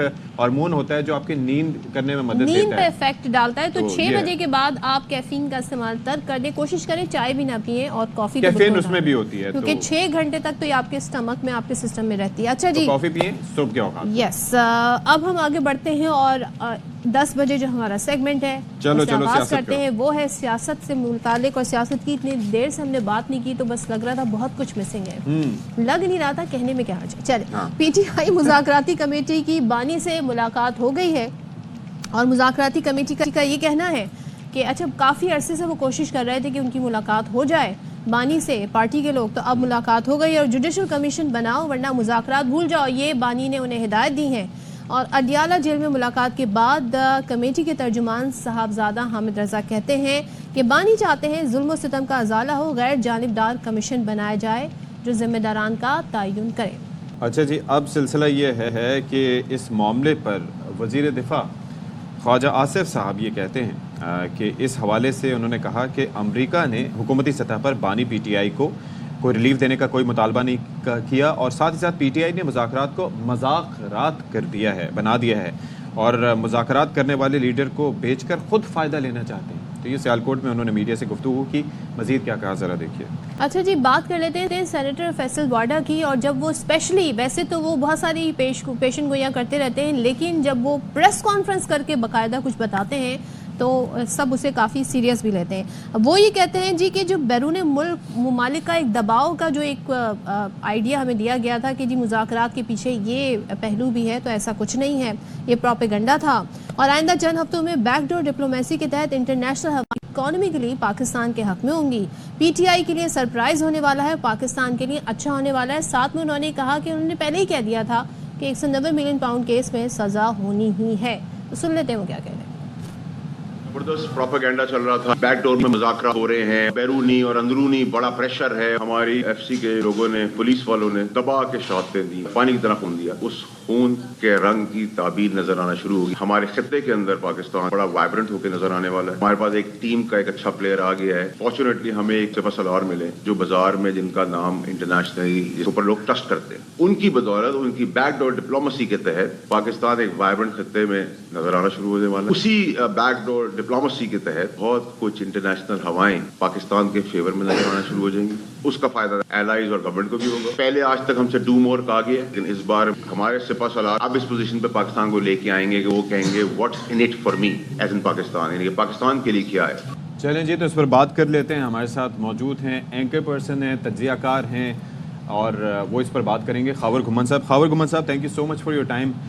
भाई बाकी चीज़ों पर तो हम बात करेंगे, लेकिन ये जो जुडिशल कमीशन की बात हो रही है, तो मैं ये समझना चाहूँगा कि एक तो हमारे यहाँ जुडिशल कमीशंस के ऊपर या उनकी रिपोर्ट्स को जितना सीरियस लिया जाता है या जितना उन पर कार्रवाई होती है सबके सामने। आई रिमेंबर कि पीपल्स पार्टी का एक दौर था, उसके अंदर 20 कमीशंस बने थे। अच्छा, कुछ रिपोर्ट्स जैसे मिसाल के तौर पर एबटाबाद कमीशन की बात कर लें, ये उसके अलावा जो बाकी लाल मस्जिद का वाक़या था उसको आप देख लें, बाकी इंसिडेंट्स को एबटाबाद की मैं तस्करा ऑलरेडी कर चुका हूँ। तो रिपोर्ट्स को हमारे यहाँ कितना सीरियस लिया जाता है। अमेरिका में आई रिमेंबर कि वो 9/11 कमीशन बना था, 2 साल तक उसने काम किया, फिर उसके बाद 10 ममालिक में बड़ा एक्सटेंसिवली लोगों के इंटरव्यूज़ किए, उसके बाद होमलैंड सिक्योरिटी बना और आज तक दोबारा वहाँ पर उस तरह का वाक़या नहीं हुआ।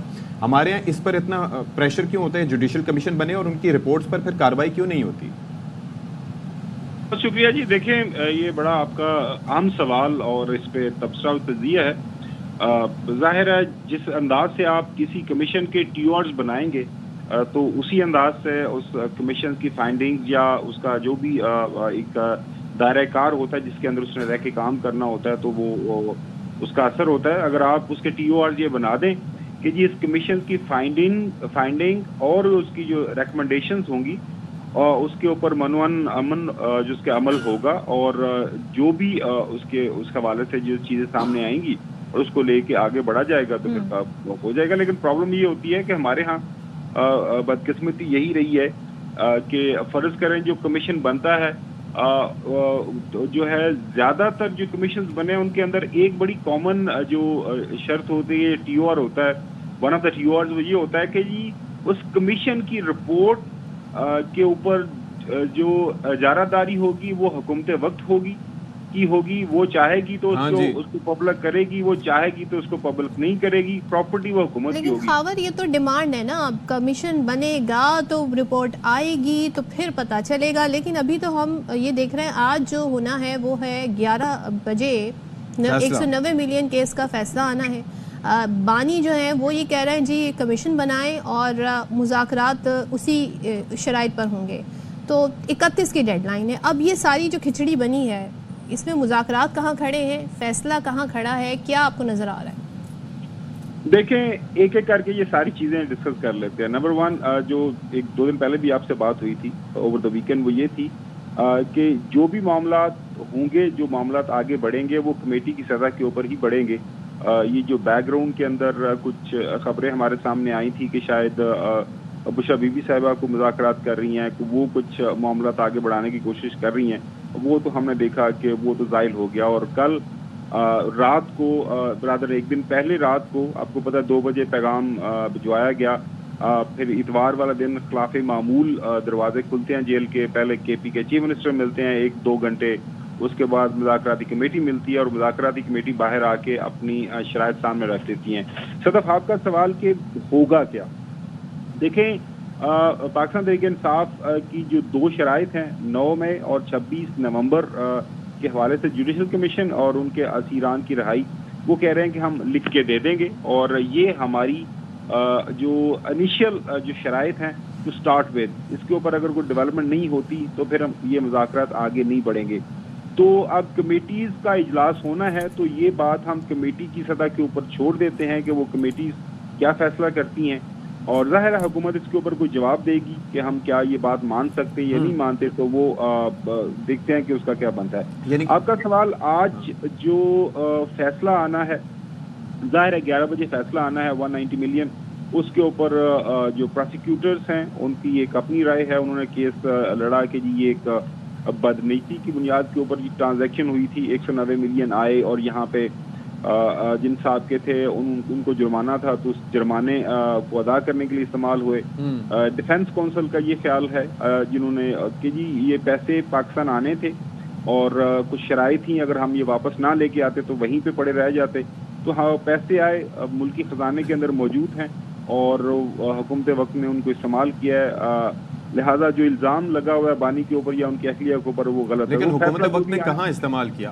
असल में बात ये है कि किसी भी केस को, ये बात ठीक है कि पॉलिटिकली मोटिवेटेड केसेस होते हैं, लेकिन हर केस को ये कह देना कि ये चूंकि सियासी नौयत का है तो इसके पीछे वक़्त कुछ नहीं है, ये चीज़ें तो उस वक्त भी डिस्कस हो रही थी। और फैसल वाडा साहब के स्टेटमेंट है, आप जाहिर है कि आजकल तो वो काफ़ी स्टेटमेंट दे रहे हैं इस मुतालिक, लेकिन वो तो कहते हैं ओपन एंड शट केस है, और मैंने उसी वक्त कह दिया था कि जी इसमें आपको जेल होगी। देखिए सती साहब, अच्छा सवाल है आपका, लेकिन इससे पहले हमने 4 मुख्तलिफ केसेस देखे हैं, जिसमें साइफर भी था, जिसमें तोशा खाना था, जिसमें आपने देखा वो इद्दत वाला केस था। तो हमें एक से ज़्यादा दफ़ा ये बताया गया था कि ये ओपन एंड शट केसेस हैं, और जब वो एक केस आपको पता है हाई कोर्ट लेवल की सतह के ऊपर उसकी स्क्रूटनी हुई तो वो सारे के सारे फारुग हो गए। ये जो आर्गूमेंट हुआ है, अगेन ज़ाहिर है जब आज फैसला आएगा उसके बाद जो भी उसके अंदर चीज़ें रखी जाएंगी, और वो ज़ाहिर है अब हाई कोर्ट की सतह के ऊपर फर्ज करें किसी भी सतह एक साइड के हक में आता है तो वो चैलेंज होगा। लेकिन जो मैं आपके सामने चीज़ बता रहा था, जो अदादोशुमार हकायक हमारे सामने अभी तक आए हैं, पैसे आए हैं, पैसे पाकिस्तान के अंदर आए। पहले आपको याद होगा सुप्रीम कोर्ट के अकाउंट में हाँ। और साबिका फिर चीफ जस्टिस साहब ने जाते हुए फैसला कर दिया कि ये सुप्रीम कोर्ट के पैसे नहीं है, ये हुकूमत वक्त के पास जाने चाहिए, और पैसे सूद समेत को 20 अरब रुपए का उसके ऊपर आपको पता है वो सूद भी मिल गया था, तो वो भी हुकूमत के पास चले गए थे। अगेन ये दोनों तरफ का आर्गूमेंट है, फैसला आएगा तो उसके बाद पता चलेगा। जाहिर है अगर फैसला खिलाफ आता है, साबिका प्राइम मिनिस्टर के खिलाफ आता है, तो वो उनके लिए एक दचका होगा। मैं इस पे भी आऊंगी कि फैसला खिलाफ आता है तो क्या होगा, उसका इम्पैक्ट क्या होगा, मुज़ाकरात पे क्या होगा। Meanwhile senior anchor person Kashif Abbasi साहब हमारे साथ है। काशिफ साहब, 1 बाय 1 चलते हैं। फैसल वाडा ने कल प्रेस कॉन्फ्रेंस की और जो एक बात बड़े अरसे से कही जा रही थी कि ये जो मुज़ाकराती टीम है ये तो बस ऐसे ही मिलते हैं, बात करते हैं, चाय पीते हैं, असल मुज़ाकरात तो बैकडोर हो रहे हैं। बुशरा बीबी का नाम आता था, उन्होंने कहा जी ऐसा कुछ नहीं हो रहा। आप नून लीग के अक्सर बेशतर जो सेनेटर इरफान सिद्दीकी वो भी यही कहते रहे कि जी मुज़ाकरात जो हो रहे हैं वो हम ही कर रहे हैं। सो अब ये क्लियर हो गया है कि मुज़ाकराती टीम ही मुज़ाकरात कर रही है और बैकडोर कोई मुज़ाकरात नहीं हो रहे थे। देखिए, बड़ा मुश्किल सवाल इसलिए है क्योंकि देखें, सबसे पहले तो आपने ये देखना है कि इख्तियार किधर है। देखिए, मुज़ाकरात मानी फेज उसी वक्त हो सकते हैं जब जिनके पास इख्तियार हो मुज़ाकरात उनसे किए जाएं। अब आपने ये देखा हुकूमत के पास तो जेल खोलने का तक का इख्तियार नहीं, अगर खेल खोलना चाहे तो कभी तो सुबह 7 बजे भी जेल खुल जाया करती। तो मुझे नहीं लगता कि हुकूमत के पास कोई बहुत ज्यादा इख्तियार है मुज़ाकरात करने का या फैसले करने का। लेकिन मैंडेट तो होगा ना, फैसला भी करना। देखिए, मैंडेट किसको कहते हैं? अगर तो मैंडेट ये है कि आपने पूछना है हर राउंड के बाद कि सर वो ये मांग रहे हैं या मुज़ाकरात करना चाहते हैं या खान से मिलना चाहते हैं, जेल जाके कोई इजाजत देनी है या नहीं देनी है, और आगे से अगर आपको इजाजत देने की भी ना इजाजत मिले फिर आप कहाँ खड़े। देखिए, मुझे याद है इरफान सिद्दीकी साहब ने कहा था कि जी हमने ये कमिट किया है मुज़ाकराती कमेटी को कि आपकी मुलाकात होगी। ये वजारत दाखिला का इशू, हालांकि जेल तो पंजाब हुकूमत के नीचे है, उन्होंने कहा वजारत दाखिला का इशू। ये नहीं, वो ये कह रहे थे मोहसिन नकवी साहब, ये नहीं आप समझ रहे हैं कि वो किसकी तरफ इशारा करते हैं कि उनको मुलाकात करवानी चाहिए। तो जो मुलाकात भी करवा सकते हैं कि हमेशा याद रखिएगा लेन देन होता है, मुज़ाकरात देने की पोजीशन में कुछ है। हुकूमत क्या देना चाहती है, क्या दे सकती है, जिन्होंने उनके पास अथॉरिटी शायद उतनी नहीं है। अब आप एक देखें, जुडिशल कमीशन आए, जुडिशल कमीशन की डिमांड आई तहरीक इंसाफ की जाने से, अब जुडिशल कमीशन जिन मामला पर बनना वो सियासी मामला तो नहीं है, तो उनको अप्रूवल चाहिए। अब अगर उनको अप्रूवल ना मिले तो क्या उसके ऊपर एग्रीमेंट हो पाएगा? नहीं हो पाएगा। तो इसलिए मेरा ख्याल है कि मुज़ाकरात जब होने हैं, मीनिंगफुल मुज़ाकरात होने, वो हुकूमत के साथ शायद ना हो। तो आपके ख्याल में अभी भी आप इस बात पे कायम है कि बैकडोर ही मुज़ाकरात हो रहे हैं, अगर तो हो रहे हैं असल? देखिए, मैंने ये नहीं कहा कि हो रहे हैं। मुझे देखिए, मैं आपको बड़ी क्लियरली बता दूं, हम खुद भी बहुत से लोगों से मिलते हैं, बात करते हैं, तरीके इंसाफ के लोग हमें बहुत सी स्टोरियां सुनाते हैं, तो ये भी कहते हैं कि एलएमई मुज़ाकरात करें, बुश अभी भी मुज़ाकरात नहीं करते। बहुत से लोग कहते हैं कि बुश अभी भी मुज़ाकरात करें। तो अब इसके अंदर इस सारी स्मोक स्क्रीन में फैक्ट कहाँ है, ये अभी जज करना बड़ा मुश्किल है, क्योंकि कई दफा मुझे लगता है कि तरीके इंसाफ भी अपना हाथ ओवर प्ले करती है। समटाइम्स इसलिए भी ताकि हुकूमत थोड़ी सी परेशानी में आए कि कंफ्यूजन के शिकार बात कर रहे हैं। वो याद है तो आपको, मुझे वो लगता जब गंडापुर साहब गायब होते थे उस वक्त भी हुकूमत कंफ्यूजन का शिकार होती थी। लेकिन एक चीज़ मुझे समझाइएगा काशिफ साहब, मैं अभी खावर गुमन साहब से यही पूछना चाह रहा था कि हमारे यहाँ कमीशंस का मुतालबा भी किया जाता है और उनको काफ़ी ज़ाहिर है कि मुतालबात रखने वाले काफ़ी सीरियस होते हैं, लेकिन एट टाइम्स ना तो उनकी रिपोर्ट सामने आती हैं ना ही उनके ऊपर कोई कार्रवाई होती है। पीपल्स पार्टी के मैं स्टैट्स देख रहा था, उनके दौर में 20 कमीशन बने थे, नून लीग के दौर में भी आई एम श्योर बने होंगे, आप लोग ज़्यादा बाखबर हैं, ज़्यादा बेहतर जानते हैं। तो यहाँ पर उन कमीशंस की जब रिपोर्ट्स आती हैं या कार्रवाई मुकम्मल होती है उसके बाद होता कुछ नहीं है, तो फिर उस पर इतना इसरार क्यों? नहीं, लेकिन देखिए, आपको मैं नून लीग के दौर में 2013 के इलेक्शन पर एक कमीशन बना, वो चीफ जस्टिस ऑफ पाकिस्तान उसकी सरबराही की, जजेस बैठे थे, उसकी रिपोर्ट सामने आई थी, जिसकी वजह से वो इशू तकरीबन सॉर्ट आउट हो गया।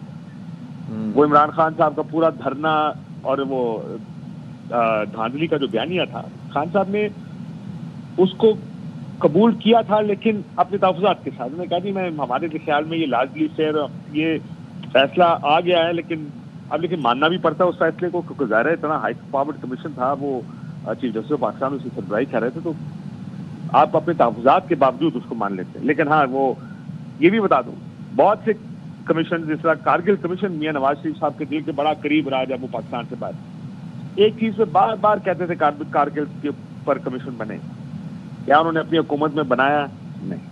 उन्हें पता था कि अव्वल तो ये बनेगा नहीं, बनेगा तो चलेगा नहीं। आपको एबटाबाद हमला कमीशन याद हो, एबटाबाद में जब और क्या हुआ उसका। तो ये जो मामला होते हैं कि कमीशन अगर बन भी जाएं, अव्वल तो बनते नहीं, बन जाए तो चलते नहीं, चल जाए तो रिपोर्ट नहीं आती। तो लेकिन ये जो सियासी नौयत के मामला होते हैं, अगर सियासी नौयत के मामला हो, जैसा मैंने इलेक्शन की धांधली का कहा, 2013 के इलेक्शन की हमारे सामने एक मिसाल मौजूद है, उसने एक बड़ा इशू इस पाकिस्तान में सेटल किया था। जी अच्छा काशिफ साहब, अब जैसे आज केस है, उसका फैसला आने वाला है 190 मिलियन का, फैसला अगेंस्ट आता है, बानी के सजाएं होती हैं, तो इसका इम्पैक्ट मुज़ाकरात पे क्या पड़ेगा और क्या इस सारी सूरत हाल को आप देख रहे हैं? देखिए जी, जब फैसला आएगा तो अगर तो तहरीके इंसाफ के खिलाफ ये फैसला गया तो क्रेडिबिलिटी उस फैसले की इसलिए नहीं होगी कि इससे पहले के फैसलों का आपने हुलिया देख लिया। उसकी वजह से, क्योंकि हमारे मुल्क में निज़ाम एक सर्टन तरीके से काम करता है। इस मुल्क में अगर आप आज भी चाहें तो कायद आज़म को किसी ऐसे केस की आज भी सजा सुनवा दें, आज भी सुना देंगे। ये हमारा निज़ाम है। कायद आज़म जिनको मरे हुए भी शायद 60, 70, 75 साल हो गए हैं, उसको भी अगर आप सजा सुनाना चाहें तो सुना दें। हमारा निज़ाम बेचारा बड़ा लंगड़ा लूला निज़ाम है, जो अदालती निज़ाम। तो इस वजह से इसके ऊपर ट्रस्ट कोई नहीं करता। बड़े शादियाने बजेंगे अगर इमरान खान साहब रिहा हो गए, जो कि बड़ा कम चांस है। मुझे तो नहीं लगता कि इमरान खान साहब रिहा होंगे, क्योंकि इस वक्त की सियासत का डिक्टेट ये है कि इमरान खान साहब रिहा ना हो। उस सूरत में मुज़ाकरात भी नहीं कंटिन्यू होंगे फिर? देखिए, सबको पता है कि सजा नहीं। इमरान खान साहब ने पिछली पेशी पे भी ये कहा था, if I am not mistaken, जब उन्होंने फैसला नहीं आया कि जल्दी जल्दी इसका फैसला सुनाए, मुझे पता क्या फैसला। अच्छा। उनको भी पता है फैसला क्या है, तरीके इंसाफ जानती क्या फैसला है। उसके बावजूद मुज़ाकरात हो रहे हैं।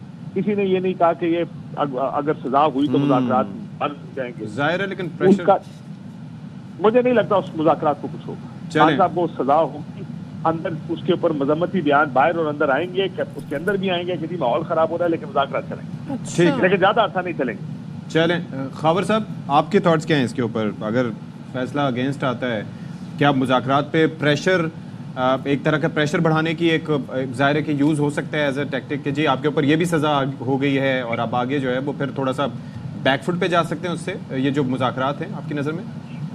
सदी साहब बिल्कुल इसके ऊपर कोई ज़्यादा फ़र्क नहीं पड़ेगा, लेकिन मैं एक बात ज़रूर करना चाहूँगा, वो ये कि देखें पाकिस्तान की 76-70 साल तारीख है ना, उसके अंदर हम ये जो खेल ताकत के ऐवानों का वो देखते आ रहे हैं। हमारे सामने दो बड़ी मिसालें हैं, एक आपके सामने इंडिया की मिसाल है, एक आपके सामने अमेरिका की मिसाल है।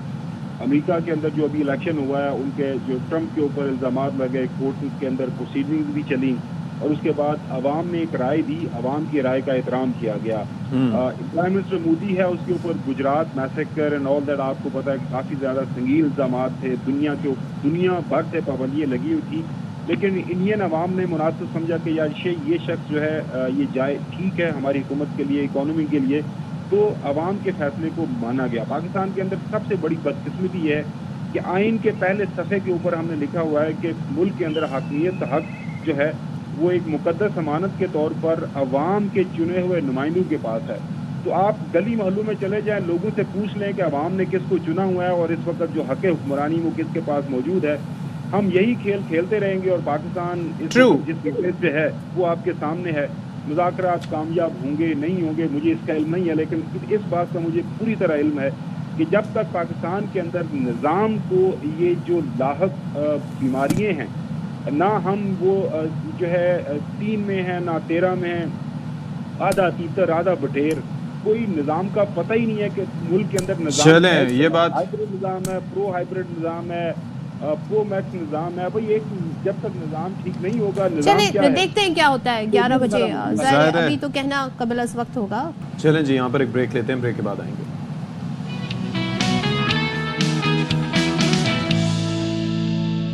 अच्छा जी, तो खबर यहाँ पर ये आई है कि रावलपिंडी से कि 190 मिलियन पाउंड रेफरेंस का फैसला जो आज सुनाया जाना था 11 बजे, वो अब मौखर कर दिया गया है और 190 बिलियन पाउंड रेफरेंस का फैसला मौखर कर दिया गया है। अब यह फैसला 17 जनवरी को सुनाया जाएगा। तो एहतसाब अदालत के जज नासिर जावेद राना अडयाला जेल से रवाना हो गए हैं और अब यह फैसला आज 11 बजे नहीं सुनाया जाएगा, अब यह फैसला सुनाया जाएगा 17 जनवरी को। तो एक बार फिर से इस केस का फैसला जो कि सुनाया जाना था मौखर कर दिया गया है।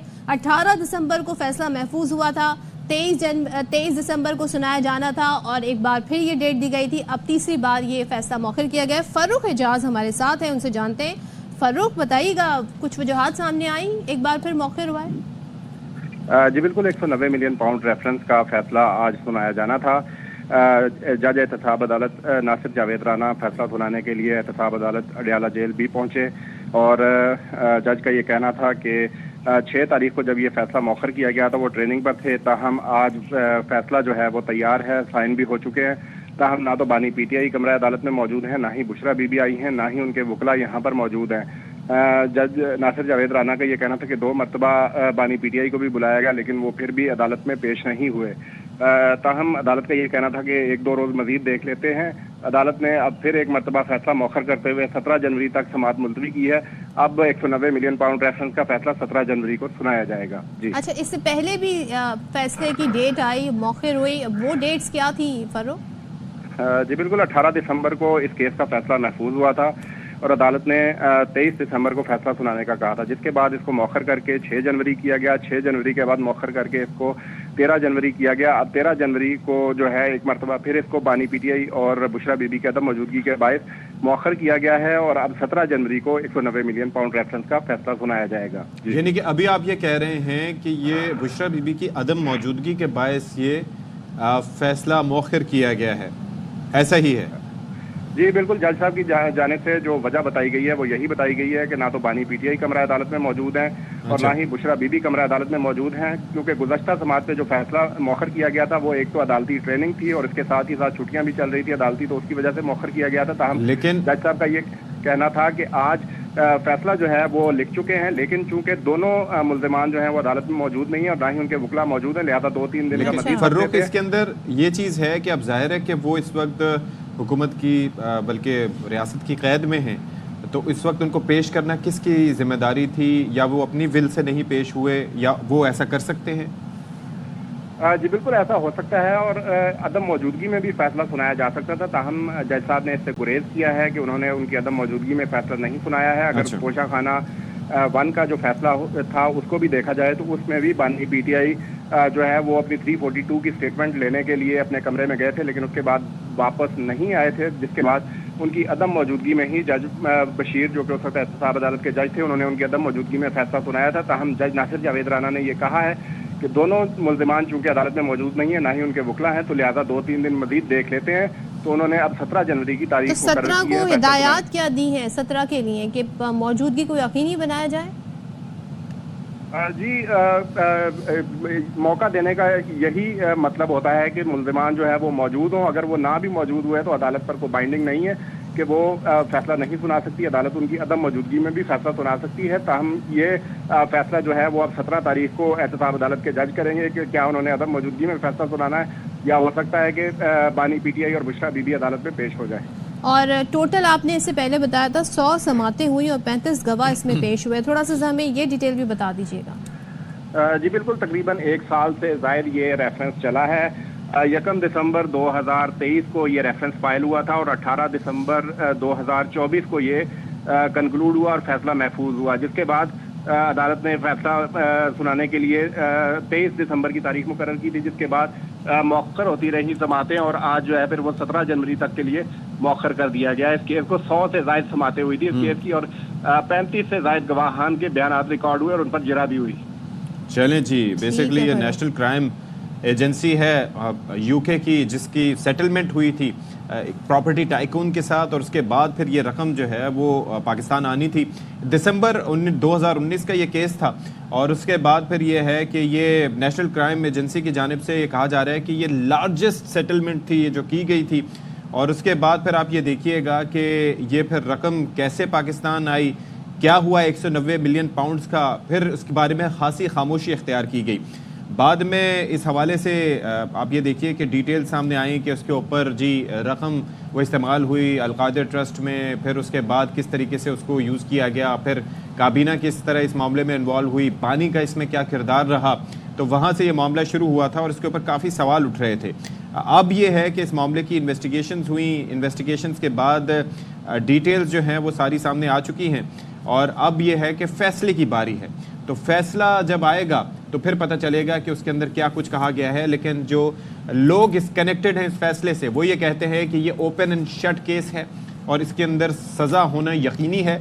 जो दूसरे जो यानी कि पार्टी के अपने हमदर्द हैं वो ये कहते हैं कि जी ये एक ज़ाहिर है कि ये केस ऐसा है कि जो सियासी कार्रवाई है और इसके अंदर इंतकामी कार्रवाई हो रही है और लेट्स सी कि व्हाट हैपेंस देन। लेकिन ये देखें कि जैसे कि फारूक भी हमें बता रहे थे, अदालती कार्रवाई में ऐसा भी होता है कि मुल्जिमान की अदम मौजूदगी में भी फैसला सुना दिया जाता है, लेकिन एक मौका जो उन्होंने का दिया गया है तो उसका मतलब ये होता है कि मुल्जिमान को पेश किया जाए। अच्छा, अब जरा आपको थोड़ा सा जैसे कि अशफाक भी बता रहे थे डिटेल, तो जो बानी पीटीआई बुशरा बीबी के खिलाफ ये 190 मिलियन पाउंड का रेफरेंस है, ये हमारे नुमाइंदे भी बता रहे थे 1 साल इसकी समाअत हुई है और जेल ट्रायल का ये 1 साल मुकम्मल हुआ है। नैब ने 13 नवंबर 2023 को 190 मिलियन पाउंड रेफरेंस में बानी पीटीआई की गिरफ्तारी डाली थी। नैब ने 17 दिन तक बानी पीटीआई से अडियाला जेल में इसकी तफ्तीश की और 1 दिसंबर 2023 को नैब ने 190 मिलियन पाउंड रेफरेंस एहतसाब अदालत में फिर दायर किया। 100 से ज़ायद यहाँ पर समातें हुई।